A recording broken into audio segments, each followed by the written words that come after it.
When she first called me a loser, I think she thought it was just an offhand comment. Maybe something meant to sting, but not sink. The word didn't really hit me at first, not until I noticed how often it came up in her tone, her actions, her silence. At first it wasn't even said out loud. It was in the way Rebecca looked at me when I came home from work, worn out but hopeful for a little peace. That subtle look of dismissal, the raised eyebrow when I talked about my day, or the exaggerated sigh when I asked her about hers. We had been married for over 20 years, and while we had our ups and downs, I never doubted we were in it together. Or so I thought. Lately, Rebecca seemed to drift further away, her words sharper, her patience thinner. I didn't know what I was doing wrong, and she wasn't exactly throwing me a lifeline. But I tried. I planned our anniversary dinner, worked on the leaky faucet she'd been complaining about, even started asking if there was anything I could do differently. Her response was always the same: "I don't know, figure it out." 6 months before it all fell apart, I noticed Rebecca was spending more time on her phone. Nothing unusual in this day and age, right? Except she started taking her phone to the bathroom, turning it face down when she set it on the counter, laughing at jokes I wasn't in on. I chalked it up to stress. Work was killing her, she said. Her new manager, Ben, was a nightmare. She didn't even want to talk about it. But somehow the stress didn't stop her from staying late at the office more often than not. I shrugged it off, convinced myself I was being paranoid. We'd been through tougher times, and we always made it through. She was just in a rough patch. Besides, I wasn't perfect either. I'd been letting my health slide, packed on a few extra pounds, and spent maybe a little too much time zoning out in front of the TV after work. Still, it felt like I was trying, while she was checking out. When I finally asked if something was wrong, she just shook her head and told me not to be so sensitive. But the look on her face, half pity, half frustration, said enough. Then came the day it all clicked. Rebecca was in the kitchen packing some stuff into a box. It wasn't spring cleaning, it was selective packing. A few sentimental items, her favorite books, photos from the trips we took early in our marriage. She didn't say much, just worked quietly while I stood there dumbfounded. My first instinct was that she was leaving me, but then I saw it in her eyes, clear as day. She'd already left. All that was left was the logistics. Rebecca didn't make a big scene when she dropped the bomb. She just told me she had met someone, that it was over, and that she was moving on. No excuses, no justifications, no tears. Her words were like sharp-edged stones, cold and efficient. She'd already made her decision months ago, she said, and this wasn't up for debate. The guy's name was Ben. Yeah, the same Ben from work. Apparently he understood her. That one hit like a punch to the gut. All these years I thought we were a team, but to her I was just a phase she had outgrown. I didn't even have the energy to fight back. What was the point? She'd already packed her car with suitcases, and the house felt empty before she even walked out the door. The weeks that followed were a blur. I spent most of my time in the house, staring at the walls we had painted together, the furniture we had picked out as newlyweds. Every corner of the house reminded me of what I had lost. Friends and neighbors tried to help, but their sympathy felt like another weight on my chest. They didn't get it. How could they? Their lives were still intact. Their marriages still held together by that invisible thread of trust and respect. One night, after too many beers and too little sleep, I scrolled through Rebecca's social media. There she was, smiling with Ben at some fancy restaurant, her face glowing with a happiness I hadn't seen in years. It made me sick. I wasn't even angry at first. I just felt hollow, like the best parts of me had been scooped out and left on the side of the road. But anger has a way of creeping in when you least expect it. It started as a small ember, a flicker of bitterness every time I thought about her betrayal. Then it grew into a steady burn. The more I replayed the last year in my head, the more I realized how blind I had been. She had been pulling away for months, and I had just let it happen. Hell, I even helped her pack her bags, literally and figuratively. Eventually, the anger turned into action. I couldn't stay in that house. It was a mausoleum of memories, a constant reminder of what I had lost. So I sold it. I didn't even try to get a good deal. I just wanted it gone, along with all the furniture and trinkets that felt like Rebecca's ghost. I found a small apartment downtown. Nothing fancy, but it was mine. For the first time in years, I felt like I could breathe. The first few nights were rough, the silence was deafening, and the emptiness felt like it might swallow me whole. But slowly I started to rebuild. I went back to the gym, dusted off my old guitar, and even started cooking meals instead of relying on takeout. The kids were supportive, but they were busy with their own lives. I didn't blame them. They were grown and had their own problems to deal with. Rebecca had tried to reach out to them, but they weren't interested. They saw her betrayal for what it was and made it clear where their loyalties lay. That gave me some solace knowing I wasn't completely alone in this mess. Part 2. The slow burn of betrayal. Life after Rebecca left wasn't just quiet, it was a void. The kind of silence that creeps in and clings to everything, like dust on forgotten furniture. For weeks I wandered through my days in a fog.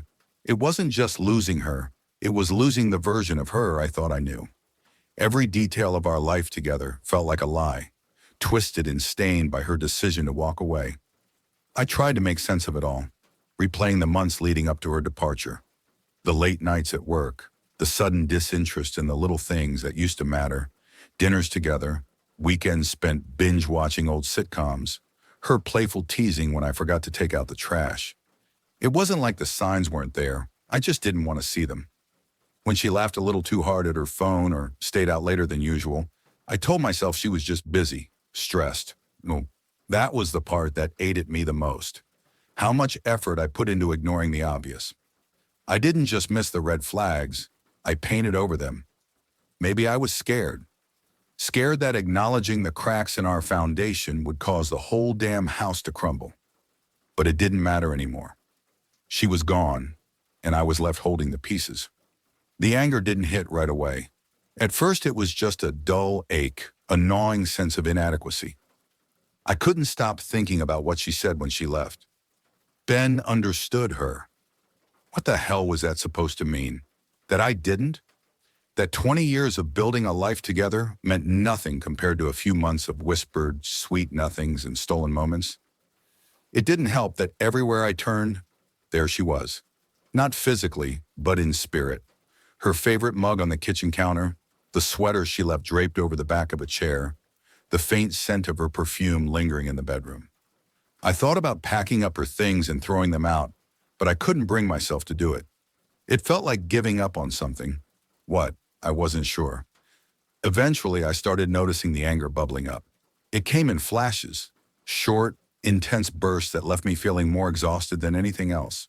Like when I saw her picture with Ben on social media. They were at some rooftop bar, laughing, clinking glasses. She looked radiant, happier than I'd seen her in years. My stomach churned. Was this the Rebecca I used to know? Or had she become someone else entirely?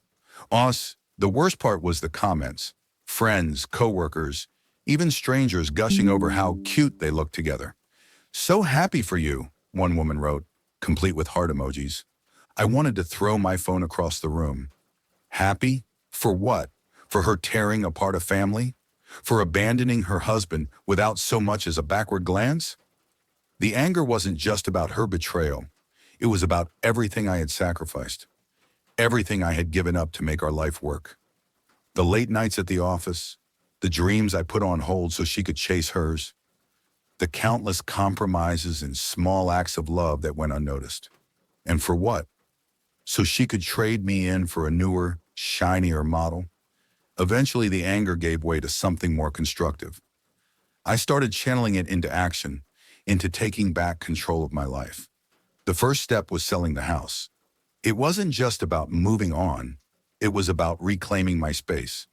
The house wasn't home anymore. It was a museum of memories I didn't want to revisit. I didn't get much for it. Honestly, I didn't care. I sold the furniture too, most of it anyway. Kept a few essentials, but everything else went to the highest bidder. It felt good, like shedding a second skin. The apartment I moved into was nothing special. A one-bedroom on the edge of downtown with just enough space for me and my thoughts. But it was mine. The walls were bare, the furniture mismatched, and the kitchen was barely big enough to turn around in. But I didn't mind. It felt like a fresh start, a blank canvas. It wasn't easy, though. The first few weeks were rough. I'd wake up in the middle of the night, half expecting to hear Rebecca breathing beside me. The silence was suffocating, and the loneliness hit like a freight train. But slowly I started to adjust. I went back to the gym, dusted off my old guitar, even signed up for a cooking class. It was small stuff, but it helped. My kids were my rock through it all. Sally called almost every day, just to check in. Kevin sent me pictures from his latest deployment, little snapshots of his life halfway across the world. They made it clear where they stood, and it wasn't with their mother. She tried reaching out to them, of course, but they weren't interested. They saw what she did for what it was, and they weren't about to forgive her anytime soon. For the first time in months, I felt like I was starting to find my footing. The anger was still there, simmering beneath the surface, but it didn't consume me the way it used to. I was learning to let go, to focus on the things I could control. And for the first time in a long time, I started to feel like myself again. Part 3. Losing the house, finding myself. The day the moving truck pulled up outside the house, I didn't feel the relief I expected. Watching the movers carry out boxes, I realized I wasn't just leaving behind a house. I was leaving behind 20 years of my life. Every room had a story, every corner a memory. The echoes of laughter, arguments, celebrations, they all lived in those walls. It was bittersweet, but I knew I couldn't stay. The house was Rebecca's masterpiece. She'd spent years perfecting every detail, from the paint colors to the kitchen backsplash. It was her pride and joy, a symbol of the life we built together. But after she left, it felt more like a museum. Her ghost was everywhere, in the floral curtains she insisted on, the photo collages she hung in the hallway, even the garden she meticulously tended every spring. I couldn't take it anymore. Selling the house wasn't just a financial decision. It was a way to move on. I listed it below market value just to get rid of it quickly. A young couple with 2 kids snatched it up. Watching them walk through the house during the showing, their faces lighting up with excitement, I felt a twinge of hope. At least someone could make new memories there. My new place couldn't have been more different. A small, nondescript apartment on the edge of downtown, with beige walls and carpet that looked like it had seen better days. It wasn't much, but it was mine. No ghosts, no memories, no Rebecca. It was a blank slate, and that's exactly what I needed. The first few weeks were tough. The silence was deafening, the kind that creeps in at night and wraps itself around you like a heavy blanket. I found myself walking around the apartment aimlessly, opening and closing drawers just to fill the void. Sleeping was the hardest part. I'd wake up in the middle of the night, disoriented, half expecting to find Rebecca beside me. But slowly I started to adjust.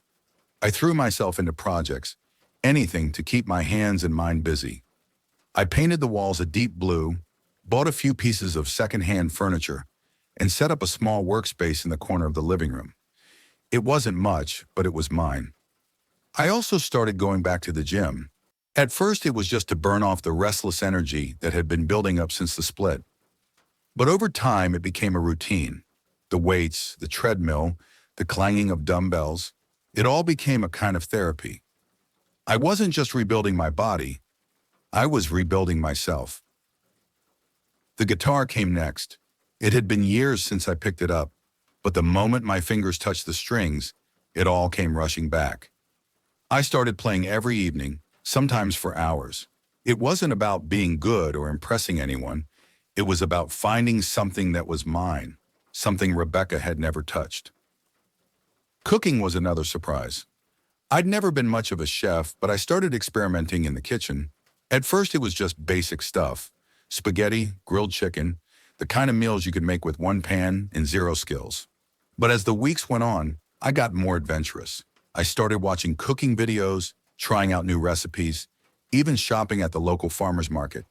There was something therapeutic about chopping vegetables, stirring sauces, and plating a meal I made from scratch. My kids were my lifeline through it all. Sally called almost every day, always checking in, always offering words of encouragement. Kevin, even from halfway across the world, found time to send me messages and photos. They didn't just support me, they reminded me that I wasn't alone. Rebecca tried reaching out to them, of course, but they weren't having it. They saw what she did for what it was: selfish, short-sighted, and hurtful. They didn't mince words when they told her they weren't interested in playing happy family with her and Ben. That loyalty meant more to me than I could put into words. Still, there were moments when the anger bubbled up. Seeing Rebecca's face on social media, beaming alongside Ben, felt like a punch to the gut every time. I couldn't understand how she could look so happy, so carefree, after destroying everything we'd built. But I reminded myself that her happiness wasn't my responsibility. She'd made her choice, and I was finally making mine. By the 3-month mark, the apartment started to feel like home.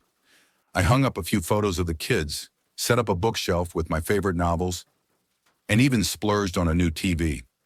It wasn't the life I imagined, but it was a life I was slowly learning to appreciate. Rebecca's ghost still lingered, but it didn't haunt me the way it used to. Instead, it served as a reminder of what I'd lost and what I was gaining. For the first time in years, I felt like I was living for myself, not for someone else's expectations. Part 4. Karma Comes Calling. 8 months after Rebecca left, I had settled into my new routine.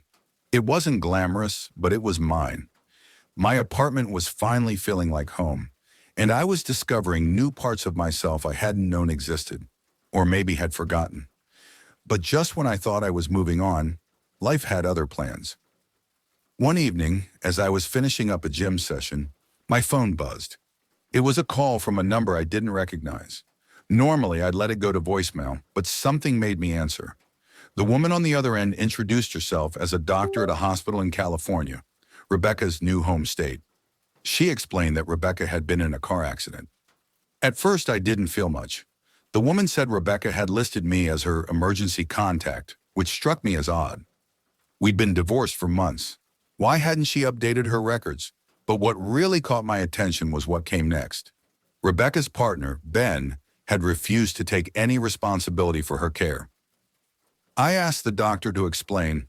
Apparently, Rebecca had been seriously injured, and when the hospital staff contacted Ben, he told them she wasn't his problem.